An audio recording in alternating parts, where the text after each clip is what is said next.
Is there not ever a normal day at this football club? Mauricio Pochettino and Chelsea have mutually parted ways, and I've got to say, guys, for me, this is a massive mistake, and we're going to explain why.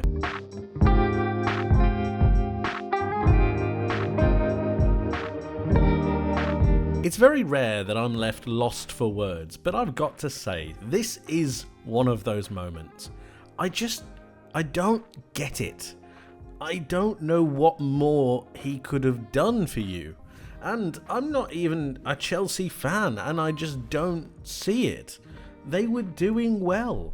He finally cracked the code. They've got some air of consistency around their team. They started to win games, and you get rid of him. It just doesn't make sense to me, and that's further compounded by this. This is a table that projects and archives a number of results and exactly the Premier League table. So I decided to go and look at January the 1st to May 19th, essentially the entirety of 2024 from a football perspective. And Chelsea have amassed the fourth highest amount of points out of all of the teams in the Premier League. The only teams that they haven't betted are Liverpool, Arsenal and Manchester City. That's half of the season. What more could he have done? Now, I've also read and seen that Chelsea want a younger coach. I don't know why, but they want a younger coach. Are they going to resell him? But they want a younger coach who can play progressive, possession-based, dynamic football. Now, if you want possession-based football, I don't understand what Pochettino did wrong, because he had 58.9% possession with his side. And to put that into context for you, this is Arsenal, okay? Arsenal had 58.4% possession. Why would you want more? Man City end up being an outlier here with 65%, but they had more possession than Arsenal did on a general basis. I don't get it. The clean sheets and the defensive organisation, yes, could be better, but then you look at the squad. You want a younger coach to go and look after these players. Chelsea actually have the second youngest squad in the Premier League. The second youngest. And the only reason they have the second youngest is because they have nearly 40-year-old Thiago Silva in the side.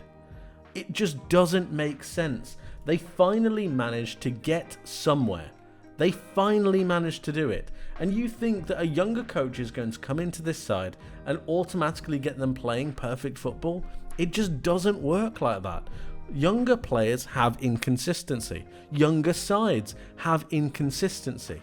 So you need a manager and you need players with experience to be able to balance out that inconsistency.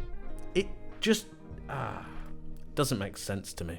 And then if you're a Chelsea fan who likes academy prospects, you've got to say goodbye to those, because we know that the board have been looking at them and wanting to sell them. Reece James, I can't imagine, is untouchable.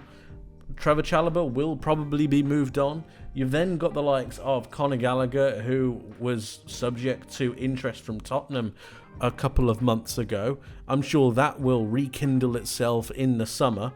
And then you've got just a big question around what they're going to do with the rest of their academy prospects. Trading in what you make at Cobham for big money signings outside of Chelsea is something that I think needs to be questioned, but obviously the board want to do it this way, and if Pochettino had something against that, or if he wanted some experience put in the squad and they disagreed with that, I'm sure that will have been a sticking point. We know that there were conversations surrounding the transfer business, and I'm sure Pochettino would have wanted some elder statesmen to try and guide this young group of players through another problematic season. It's never going to be easy when you have so many young players, and I think Pochettino actually did quite a good job. And to be honest with you, the underlying factors are very, very promising.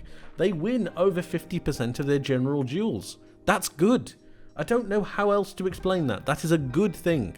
To win more duels than you lose is good. You then talk about the possession, 58.9%. I jokingly kind of referenced it against Arsenal. Obviously, these are two completely different sides, but there is a positive spin on it, and if they want possession-based football, it's already there. And then you're looking at the idea that they might get a younger coach. What younger coach is going to come in with the experience, or with the lack of experience that they have, to try and guide through more players with a lack of experience and take them to the latter stages of 2 cup competitions, guide them towards European football, which is essentially what Chelsea have if Manchester United lose to Man City, which, let's be honest, they will. I just don't know what the board want, and clearly there's been a confrontation surrounding the idea of how the side wants to progress, and I've got to say, I think it's good for Mauricio Pochettino. I think this is much better for him, because the amount of stick he was getting, obviously he almost admitted that he wasn't a complete wholehearted fan of Chelsea, so I don't think he's going to lose any sleep over this. It's just a mess. At the beginning of the video, I mentioned that this was a massive mistake and that I think Chelsea will regret this in the future, because although I don't think that Mauricio Pochettino was the long-term answer for what this squad needs, I do think he was the correct decision for what they need now. And what these young players need now is someone to put their arm around them and tell them that they can play in a certain way and be able to express themselves. And that, towards the latter stages of the campaign, was what Mauricio Pochettino did. He cracked the code almost. He managed to get them playing. He got over the worst of it, beating Tottenham, beating West Ham something like 5-0, beating Nottingham Forest, Brighton. These are some of the teams that they really struggled against. Yes, they lost to Arsenal and they lost to Manchester City, but what more do you want from them? Yes, they drew with the likes of Burnley and they drew with Sheffield United, but really, you're going to drop points at some point, and when you think that they're only 5 points off of 4th, considering where they came from, they scored more goals than Aston Villa and only conceded 2 more than Aston Villa. They only conceded 2 more than Tottenham and scored more than them. They're in a good place. And when you compare Tottenham and Chelsea, and I'm sure fans won't like me for saying this, but one team is getting behind their coach and one team is not. And it just makes me wonder what's going on at board level and how they're going to progress forwards, because the signs aren't great. And then you have this. Chelsea owner Todd Boehly encouraged by recent performances and says plan is coming together. This was on the 9th of May. The 9th of May. What plan, Todd? What plan? What plan is possibly being put in place for this? I just don't get it. And I feel for Chelsea fans because they're being put on a roller coaster that I don't think they actually want to go on. It just doesn't make sense. Continuity is the bedrock of how you build a side, especially a young side. And chopping and changing continuously is not good at all. If Chelsea, and they will hire a new coach, so once Chelsea hire their new coach, it will be their 6th coach in 2 years. Let that sink in. So let's just boil this all down. Chelsea have the 2nd youngest squad in the Premier League, and in 2024 they are the 4th best side, only bettered by the literal top 3.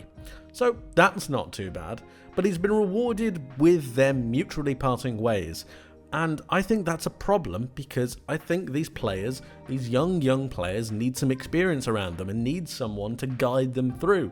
And Pochettino looked like he'd managed to crack the formula for being able to put out a side to really put in some dominant performances. Nevertheless, they are parting ways and now it's time for Chelsea to look elsewhere.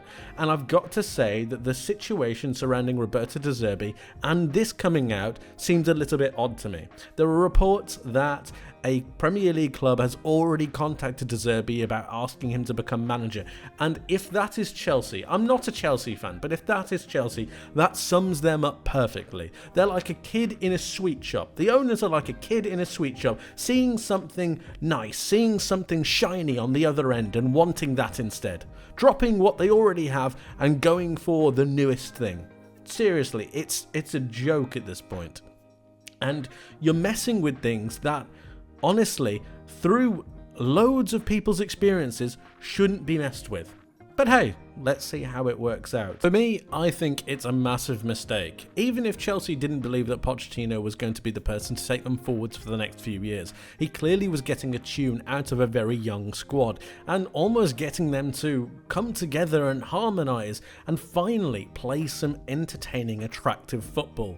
In taking him away, you've essentially reset yourselves for another year, and bringing in a younger coach is not going to advance the process any further.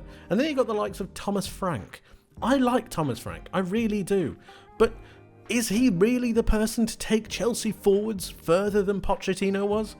There are so many questions around this board, and I've got to say that I don't have the answers, but I would love to know what's going on in their heads because it just doesn't make sense.